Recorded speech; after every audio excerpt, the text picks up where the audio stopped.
لو أنزلنا هذا القرآن على جبل لرأيته خاشعا متصدعا من خشية الله وتلك الأمثال نضربها للناس لعلهم يتفكرون. الحمد لله والصلاة والسلام على رسول الله وعلى آله وصحبه ومن والاه. السلام عليكم ورحمة الله. بريزان خوش حام لواني 290 لواني كاين تفسير القرآن بيروز بين خدمتان ومن بس رزامندي خوي جوري وهبادان ايوي ازي سودي لور بقرن. أعوذ بالله من الشيطان الرجيم. بسم الله الرحمن الرحيم.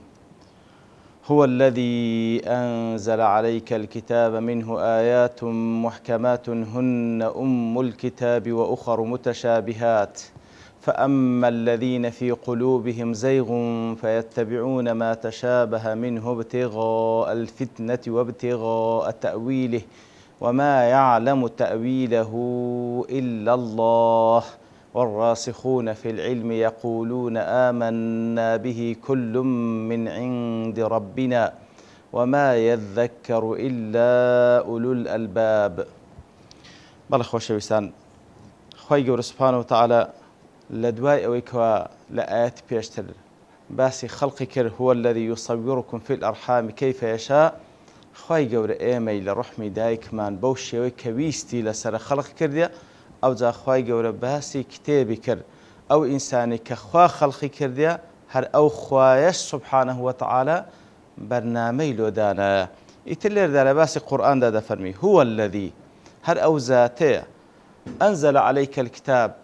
یا رسول الله صلی الله عليه وسلم، هەر ئەو زاتەیە کەوا کتێبی لۆت دابەزاندێ کەوا قورئانی پیرۆزە. منه، ئیتر لێردا قورئانی پیرۆز دەکاتە دوو بەش.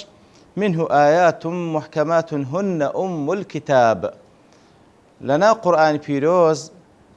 آيات بابليم كوماليق لآياتكاني محكما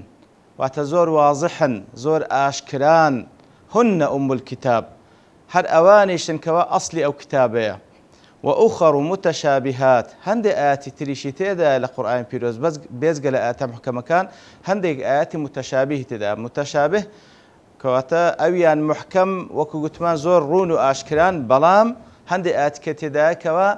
بەو شێوەی ڕوون و ئاشکرانیە بەڵکو شاراوەیە. وأخر متشابهات، واتە چەند مانایەک لە خۆ دەگری. فأما الذين في قلوبهم زيغ فيتبعون ما تشابه منه. ئیتر خەڵکی بەرامبەر بە قورئانی پیرۆز دەکاتە دوو بەش. ئەوانەی کەوا نەخۆشی لە دڵیان هەیە، ئەوانەی کەوا مەیلی تێدایە بەرەو ناحەقی، ئەوانە بەدوای متەشابیهەکاندا دەڕۆن، واتە بەدوای ئەو ئاەتانەی کەوا خەفا و شاراوەیەکی تێدایە بە چ مەبەستێک؟ ابتغاء الفتنة، بەمەبەستەوەی کەوا خەڵکی گومڕا بکەن، وابتغاء تأویله، ومەبەستی ئەوەی کەوا بە شێوەیەک تەویل و تەفسیری بکەن کە لەگەڵ ئەهوا و ئارەزووی خۆیان دەگونجێ. وما يعلم تأويله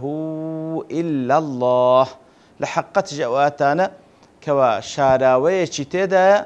ئەوەی کەوا حەقیقەتیتی تەنها خوا دەیزانی سوبحانەهو وتەعالە. والراسخون في العلم، ئەوانەی کەوا لە عیلمدا پێیان قایم بووە و دامەزراون لە عیلمدا، ئەوان چی دەڵێن؟ يقولون آمنا به،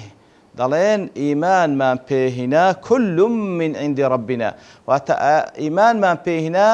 هەموو ئەو ئاەتانە لای پەروەردگارمانە محکەم متەشابیهەکانی. وما يذكر إلا أولو الألباب،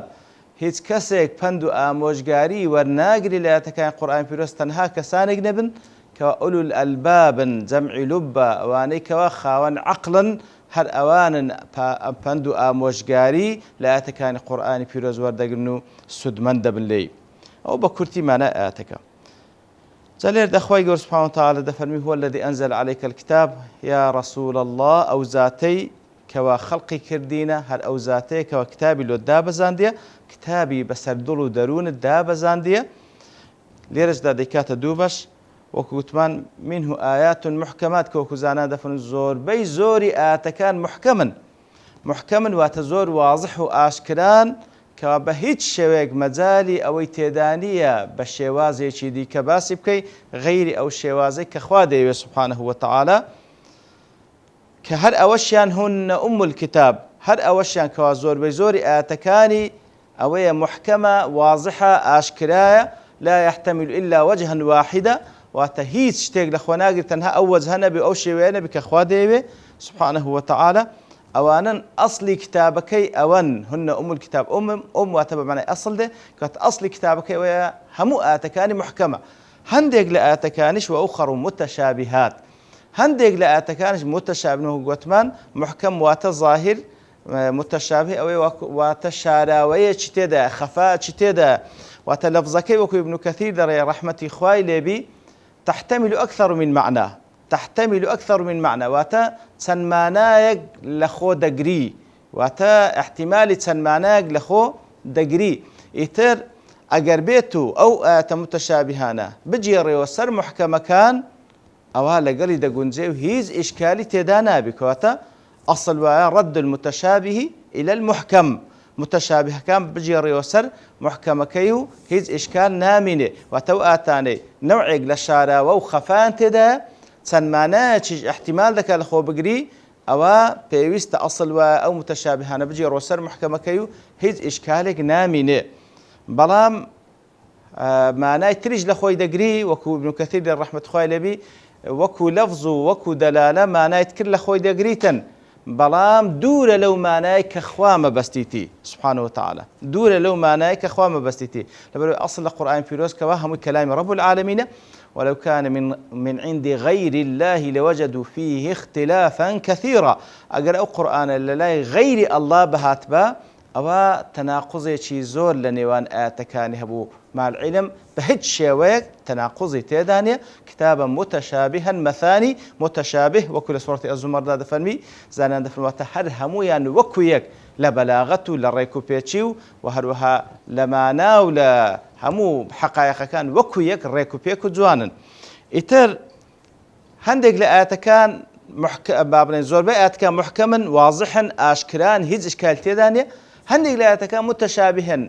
واتەوەک وتمان چەند مانایەک لە خۆ دەگری خەفایەکیان تێدایە خەفا و شاراوەییەکیان تێدایە ئیتر ئەسڵ لە ئیمانداری ڕاستەقینە و ئەوەی کەوە خاوەنی علمە یاخود ڕسوخ کردە لە علم وەکو باسییان دەکاتن ئەوەیە کەوە متەشابهەکان بژێرتۆ سەر محکەمەکەی بەڵام ئەوانی تر خەڵکی تر چی دەکەن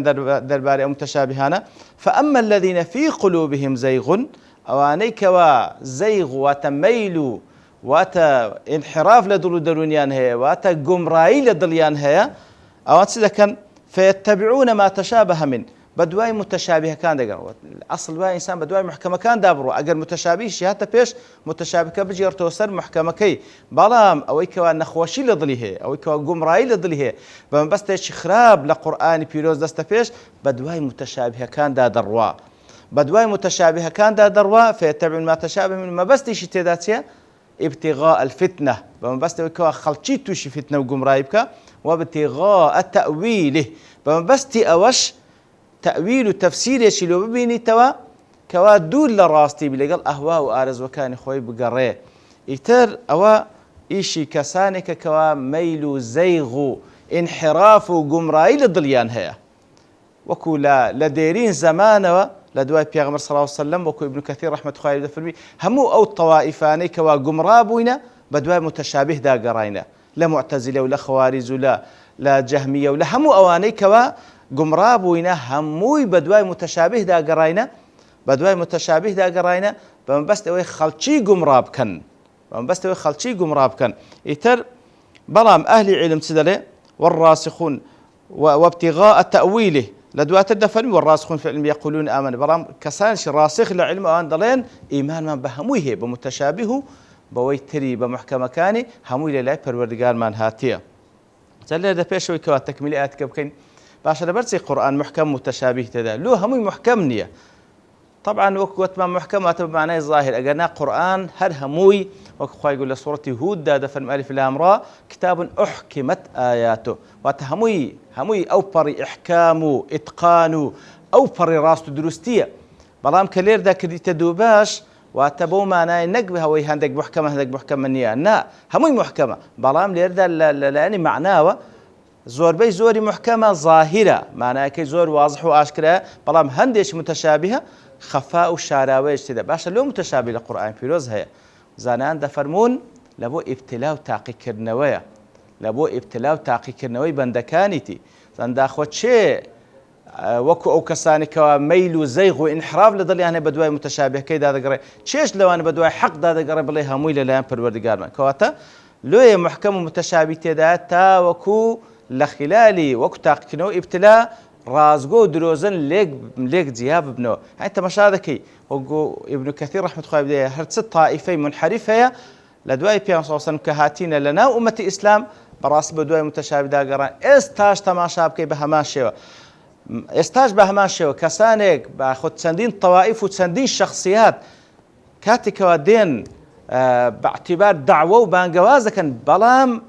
مەبەستیان پیسە غەرەزیان خەبیسە دێن بە دوای متەشابهدا دەگەڕێن تاوەکو شەک و گومان لە دڵ و دەرونی خەڵکی دروست بکەن تاوەکو بەو شێوەی تەویل و تەفسیر بکەن کە لەگەڵ ئەهوا و ئارەزووی خۆیان دەگونجێ خوا پەناماندا بەڵام ئەو دەفەرمی وما يعلم تأويله إلا الله لێرەدا خلافەتی زۆر لە نێوان زانان هەیە ئایا لێرەوە بوەستین وما يعلم تأويله إلا الله ياخذ والراسخون في العلم لەوێ بوەستین لێرە زۆربەی زۆر یاخود جمهوری عولەما دەڵێن لێرە دەوەستین وما يعلم تأويله إلا الله ئەوجا والراسخون في العلم جملە چین بێ ئیستئنافیە لێرەدا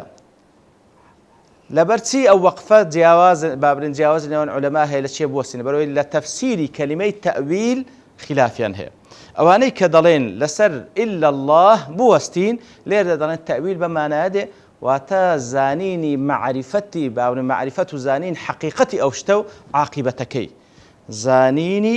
زانین و معریفەتی حەقیقەتی شتەکان و عاقبەتی ئەو شتانە تەنها خوا دەزانی لێرەدا بۆ مانایە تەویل هاتیە لە قورئانی پیرۆز بە مانای تەویل هاتیە وەکو کاتێک کە خوای گەورە لە سوورەتی الأعرافدا دەفەرمی هل ينظرون إلى تأويله يوم يأتي تأويله يقول الذين نسوه من قبل قد جاءت رسل ربنا بالحق هل ينظرون إلا تأويله لوين در التأويل بمعنى سدوات أو نشاناني روج قيامت كخواي يقول القرآن في روز باسي كردية كسانة شبه باور تصاوروان حتى وكو أو نشاناني كخوا باسي كردية لنشانة كان روج قيامت تأويل دبيواتا حقتكي دي تجي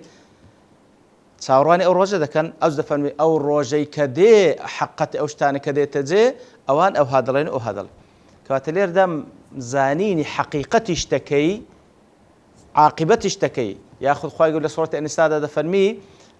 ذلك خير وأحسن تأويل طبعا لبيش دفرمي هل خلافك تانا فردوه إلى الله والرسول إن كنتم تؤمنون بالله واليوم الآخر ذلك خير وأحسن تأويلا كواتا دفرمي أو تساكتر بيجيرنو لا إخوة في غنبري إخوة صلى الله عليه وسلم أو باشتروا عاقبتي باشر كواتا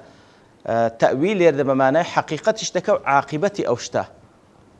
وكو يوسف عليه الصلاة والسلام كاتكوا لسورة يوسف كاتك خونكي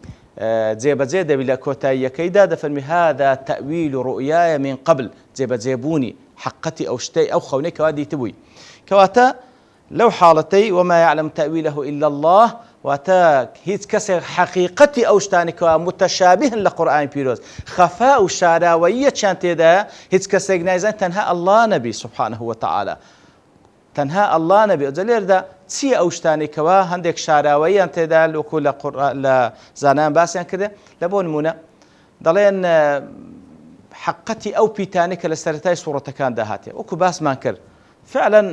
لەبەرچی ئەلیف لام میم بەو تەرتیبە هاتیە لەبەرچی کاف ها یا عین صاد بەو تەرتیبە لەبەرچی قاف لەوێ دەرهات لەبەرچی صاد لەوێ هاتێ وما يعلم تأويله إلا الله بەڵێ ئێمە دەڵێن حکمەتەکەی وەکو چەند جارێک باسمان کردێ حکمەتەکەی ئەوەیە کەوا خوای گەورە تەحەدا دەکات بەڵام لەبەرچی تەرتیبەکە بۆ شێوە خوا دەزانێت و هەروها تحقیق بوونی ئەو ئاتانەی کەوا باز لە ڕۆژی قیامەت دەکات حقەتی کووە حقەتی بەهشت و جەهەنەم کووە بەنسبەت ئێمە غەیبە تەنها ئەو شتەی دەزانین ئەوەندەی دەزانین کەوا خوا باس کرد بەڵام حقەتەکەی کووە خوا دەیزانی سبحانه وتعالى خوا دەیزانی دەربارەی ئەسما و صفاتەکانی خوای گەورە مانایەکەی بەگشت ئێمە تێی دەگەین بەڵام حقیقەتی مانایەکەی چییە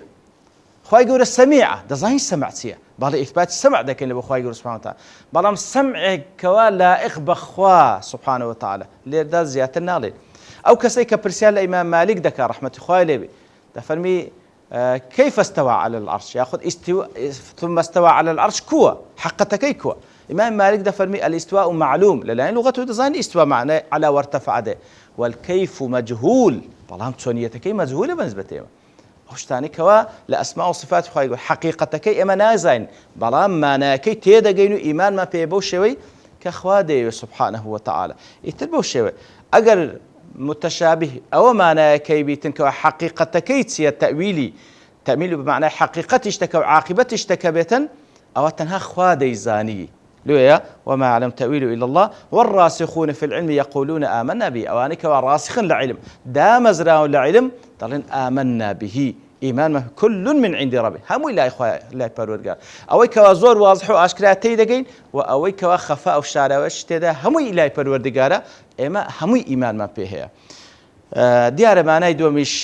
کە بەمانایش کەش تەویل لێک درایێت بەڵام لەبەر تەواوبوونی کات لێرە دەوەستین بە پشتیوانی خوای گەورە لەوانەی داهاتوو دێنەوە خزمەتەوە ئاەتە و زیاتر باسی لێوە دەکەین وصلى الله وسلم على نبينا محمد وعلى آله وصحبه أجمعين وآخر دعوانا أن الحمد لله رب العالمين. لو أنزلنا هذا القرآن على جبل لرأيته خاشعا متصدعا من خشية الله وتلك الأمثال نضربها للناس لعلهم يتفكرون